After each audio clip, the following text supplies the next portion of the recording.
Assalamualaikum warahmatullahi wabarakatuh. Perkenalkan, saya Iky Sahara Prambayuning Tias. Di video kali ini saya akan menjelaskan tentang konsep, masalah keperawatan, dan asuhan keperawatan pada penyakit polio. Pengertian penyakit polio. Poliomyelitis atau polio merupakan penyakit infeksi akut atau sekelompok virus ultramikroskop yang bersifat neurotrofik yang awalnya menyerang susunan saraf pusat melalui peredaran darah. Penyakit ini menyebabkan kelemahan motorik yang asimetris dengan adanya gangguan bulbar dan pernapasan dalam korteks. Klasifikasi penyakit polio. Klasifikasi infeksi virus polio yang pertama, minor illness atau penyakit dengan gejala ringan. Yang kedua, ada major illness, termasuk jenis non-paralitik dan paralitik. Dari segi klinis, dibagi atas dua tipe, yaitu tipe bulbar atau tipe ini ditemukan pada batang otak dan bentuk spinal. Kelainan tipe ini memberikan komplikasi ortopedi. Cara penularan dapat melalui inhalasi, makanan dan minuman, bermacam serangga seperti lipas, lalat, dan lain-lain. Penularan oral berkembang biak di usus yaitu Verimia virus plus DC feces beberapa minggu. Penyebab polio. Penyebab polio adalah virus polio. Selain dari virus, penyakit ini mudah terjangkit di lingkungan dengan sanitasi yang buruk, melalui peralatan makan, bahkan melalui ludah.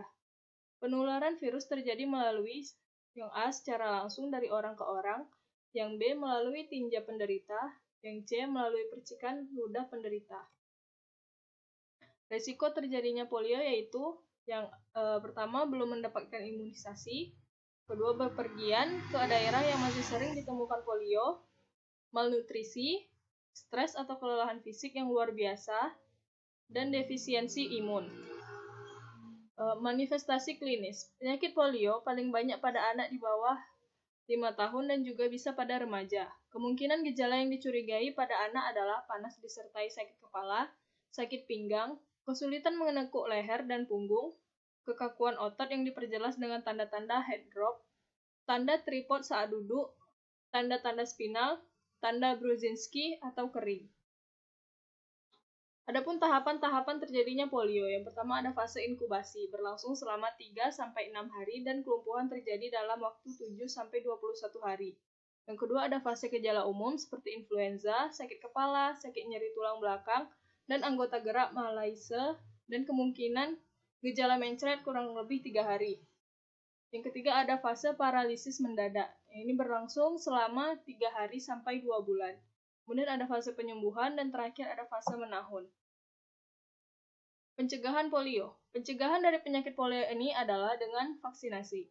Vaksinasi polio sendiri sudah ditemukan sejak tahun 1957 dan menjadi salah satu upaya pencegahan yang paling efektif.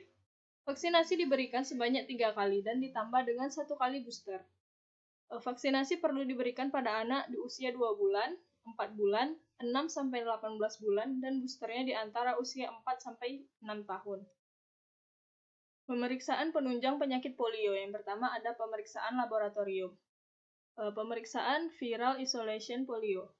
Virus dapat dideteksi secara biakan jaringan dari bahan yang diperoleh pada tenggorokan 1 minggu sebelum dan sesudah paralisis dan tinja, pada minggu kedua dan ke-6 bahkan 12 minggu setelah gejala klinis.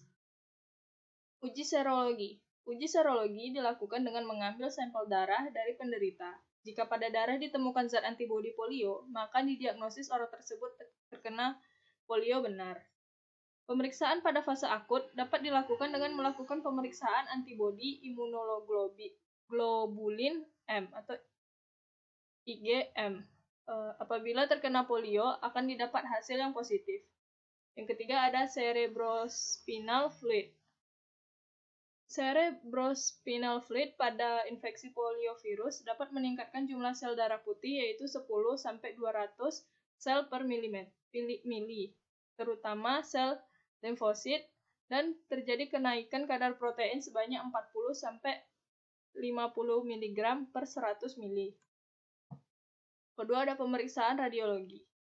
Pemeriksaan ini hanya menunjang diagnosis poliomyelitis lanjut. Pada anak yang sedang tumbuh, didapati tulang yang pendek, osteoporosis dengan korteks yang tipis, dan rongga medula yang relatif lebar.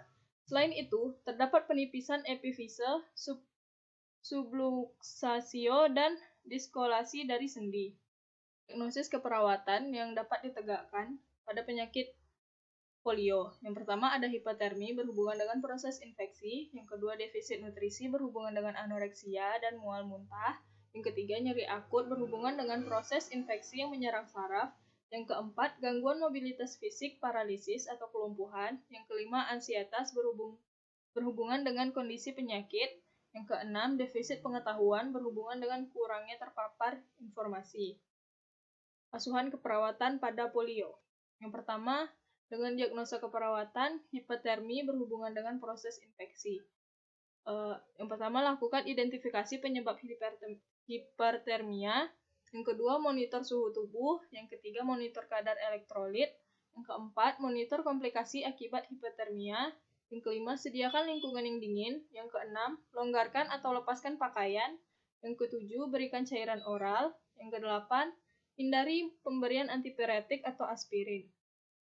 Diagnosis keperawatan kedua, defisit nutrisi berhubungan dengan anoreksia dan mual muntah. Yang pertama, identifikasi status nutrisi. Kemudian identifikasi alergi dan intoleransi makanan, identifikasi makanan yang disukai, identifikasi kebutuhan kalori dan jenis nutrien, monitor berat badan, monitor hasil pemeriksaan laboratorium, sajikan makanan secara menarik dan suhu yang sesuai. Terakhir, kolaborasi dengan ahli gizi untuk menentukan jumlah kalori dan jenis nutrien yang dibutuhkan jika perlu. Diagnosa yang ketiga, nyeri akut berhubungan dengan proses infeksi yang menyerang saraf. Yang pertama, lakukan pengkajian nyeri secara komprehensif, termasuk lokasi, karakteristik, durasi, frekuensi, kualitas, dan faktor presipitasi. Yang kedua, observasi reaksi nonverbal dan ketidaknyamanan. Yang ketiga, kurangnya faktor presipitasi nyeri. Yang keempat, ajarkan tentang teknik non-farmakologi seperti nafas dalam, relaksasi, distraksi, kompres hangat atau dingin. Yang kelima, kolaborasi dengan tim dokter dalam pemberian analgetik. Yang keenam, tingkatkan istirahat pasien. Diagnosis keperawatan yang keempat, gangguan mobilitas fisik, paralisis atau kelumpuhan. Yang pertama, monitoring vital signs sebelum dan atau sesudah latihan dan lihat respon pasien saat latihan. Yang kedua, konsultasikan dengan terapi fisik tentang rencana ambulasi sesuai dengan kebutuhan. Yang ketiga, bantu klien untuk menggunakan tongkat atau gips sepatu saat berjalan untuk mengkoreksi kaki melengkung dan mencegah terhadap cedera.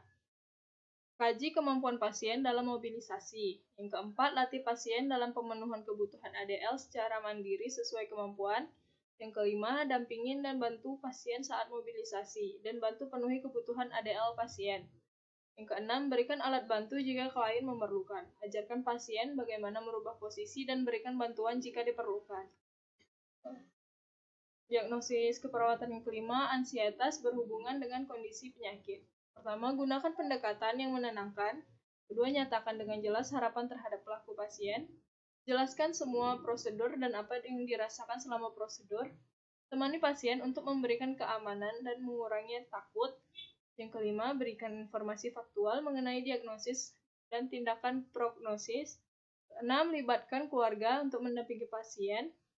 Ketujuh, instruksikan pada pasien untuk menggunakan teknik relaksasi. Yang kedelapan, dengarkan dengan penuh perhatian.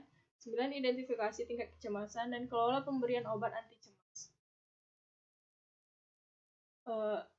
Diagnosis yang ke-6 yaitu defisit pengetahuan berhubungan dengan kurangnya terpapar informasi. Pertama, kaji tingkat pengetahuan pasien dan keluarga. Kaji tingkat pengetahuan pasien dan keluarga. Yang kedua, gambarkan proses penyakit dengan cara yang tepat. Yang ketiga, identifikasi kemungkinan penyebab dengan cara yang tepat. Yang keempat, sediakan informasi pada pasien tentang kondisi dengan cara yang tepat. Yang kelima, sediakan bagi keluarga informasi tentang kemajuan pasien dalam cara yang tepat. Yang keenam, diskusikan pilihan terapi atau penanganan. Yang ketujuh, dukung pasien untuk mengeksplorasi atau mendapatkan second opinion dengan cara yang tepat atau diindikasikan. Sekian presentasi singkat dari saya. Apabila ada kekurangan dan kesalahan, saya mohon maaf. Wabillahi taufiq wal hidayah. Wassalamualaikum warahmatullahi wabarakatuh.